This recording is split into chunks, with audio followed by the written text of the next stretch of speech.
I'm Corbett Wall with DB Auction, here with your feeder flash for Wednesday, August the 31st. Already getting into the fall months, guys. Brought to you in part by Safeguard. Is your dewormer working? Text the word SAFE to 48109 to find out. You'll also be entered to win a Traeger grill. For more information on Safeguard, check out Merck Animal Health. Bullish fundamentals sustaining. Your board was higher. Cattle board rebounded big time on Tuesday after being down to start the week, and a lot of times when we see down to start the week it continues, but rebounded really well. Packers are trying their best to get the price of fat cattle cheaper. They are starting to buy some just a little bit cheaper than last week. Not as much cheaper as they bought last week compared to the previous, but still trying to wind that back a little bit because the price they're getting for their product is going away faster than the fat cattle market. Box beef cutout values were down pretty sharply on Tuesday, so you can't blame them for that. But tell you what, your feeder cattle market cash rebounded big time on Tuesday. We're getting where Tuesday is a day where our auctions are a lot of premium type sales, a lot of big regional auctions. May not be the high volume sales that we have on Monday, but your Tuesday sales are really cranking up the market, seems like, week in and week out, because we have so many good Tuesday sales. But talking about our fundamentals, our cattle quality grading, the amount of fat that they have on them, it is the lowest that we've seen so far this year. Latest available choice and better grading, lowest in 2022 for the week, and lower than the 5-year average, lower than last year, a lot lower than 2020 when we were just getting stuck and held back from all the pandemic and causing our cattle to be bigger than normal. But the heck of it is, our carcass weights are averaging the second highest in history right now. And you think, well, if the cattle are that big, why aren't they grading? And you think, well, they just haven't had as many days on feed. And it wasn't because we had a lot of places to put cattle outside the feedlot. It's just that they held those cattle from putting them on the finishing rations in the feedlot until they were a higher weight, trying to get away from the feed costs, trying to get them done early. Well, they're big, but they're not grading as well as they have been. Of course, we had some of the highest grading we've ever had there as we come through the pandemic. But still, we're starting to see the results of these higher feed costs, and your packers are not going to like it because they've gotten used to having lots of that choice and better, especially the prime quality product to market, and it's so easy to sell, and people have gotten used to buying it, and food service and your restaurants, they're wanting to feature more of that, and there's just not that much of it available unless you overfeed the cattle, which is hard to do whenever our feed costs are so high. But you look at the board on Tuesday, August live cattle futures up 95 cents at 142.50. October was up 92. That's more up than what we saw down on Monday. October up 92 at 143.82. Your back months on live cattle up 32 cents to up 87. So all gainers, but we continue to see your live cattle futures trading, but not really being that volatile, really. Just, up 30 or 40 cents, down 30 or 40. But this week, or on Tuesday, was a day where we saw it expand a little more than that, but still not into the triple digits. But not on feeder cattle. September feeder cattle up 2 1/4 at 182.17, and it's just the fact that we don't have that many of them, guys. Our corn was up 19 cents on Monday, which caused our feeder cattle futures to go down just over $2 on Monday. But they were only down. Corn was only down 5 3/4 cents on Tuesday, and we saw your feeder cattle futures bounce all the way back. So just the fact that we don't have that many of them out there, and it's going to be a progressively dwindling supply of those, and at least your traders are smart enough to realize that. October feeder cattle up $2.20 at 183.27. As you go off to the back months, still higher, but not as much higher as the nearbys, with your back months trading from 75 cents higher to $1.80 higher. Corn, like I said, is down 5 3/4 cents for your December new crop 677 and a quarter, and no reason for that other than they just overdid it a little bit on Monday.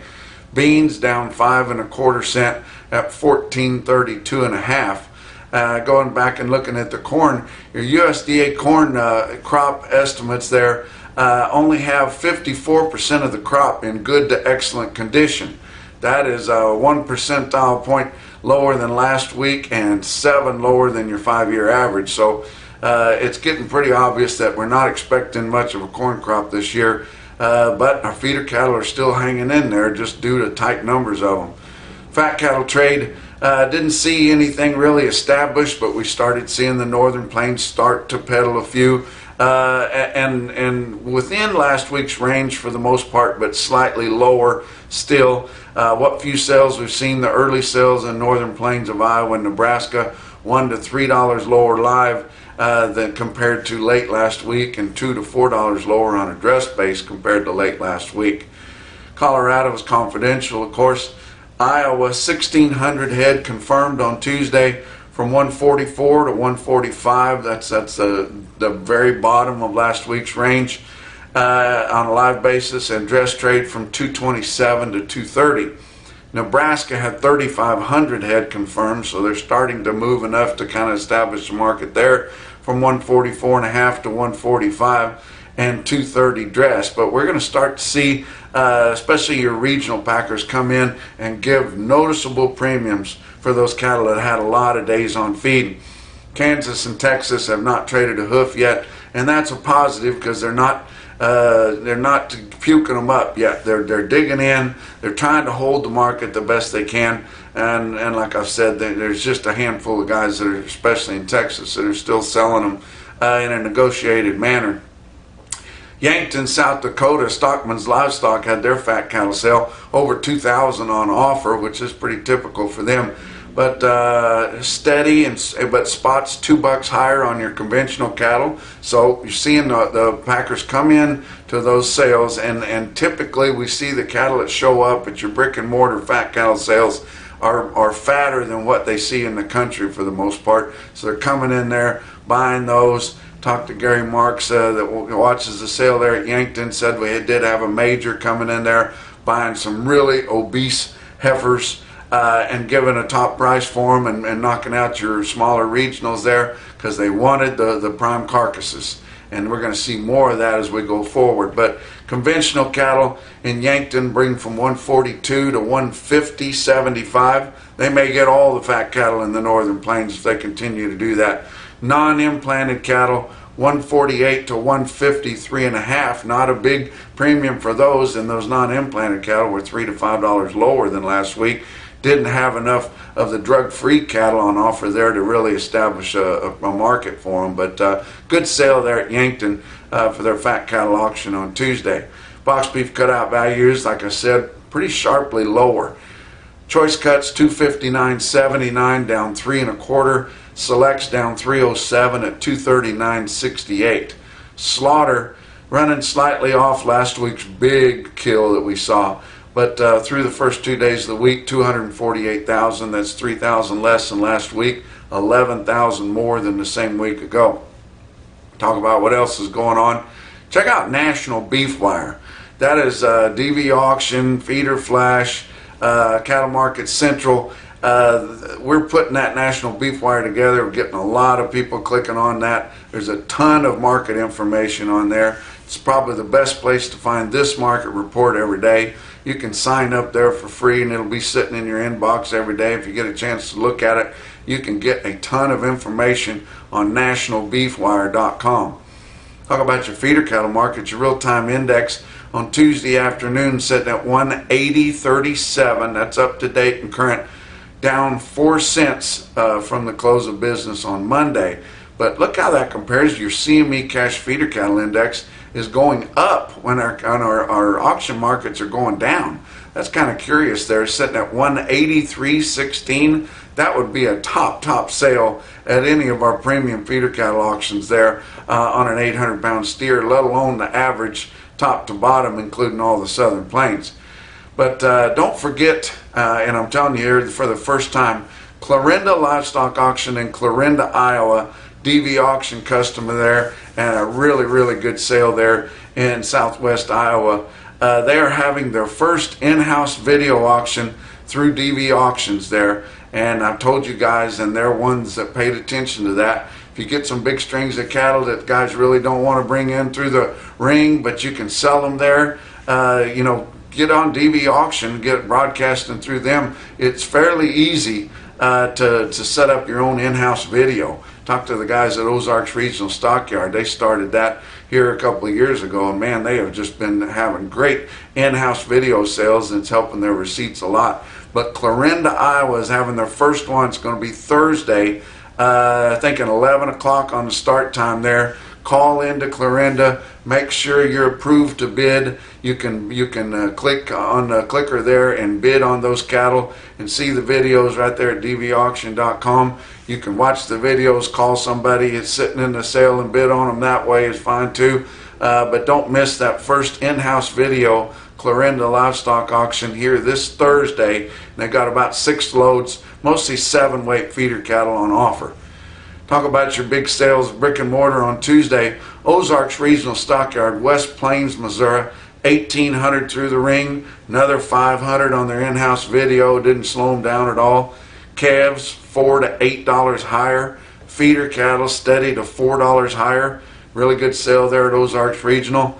Beaver County Stockyards in Beaver, Oklahoma had 1,800 as well.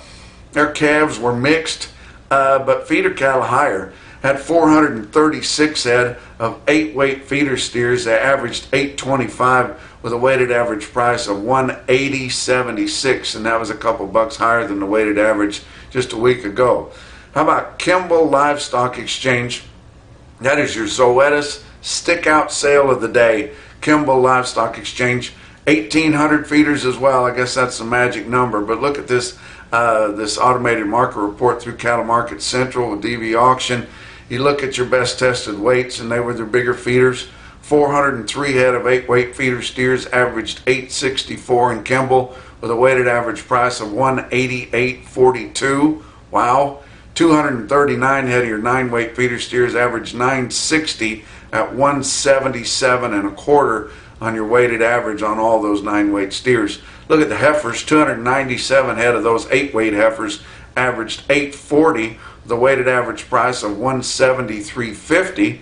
But 181 head of 9-weight feeder heifers actually outsold the 8-weights with a weighted average weight of 936 and a weighted average price of $177.05.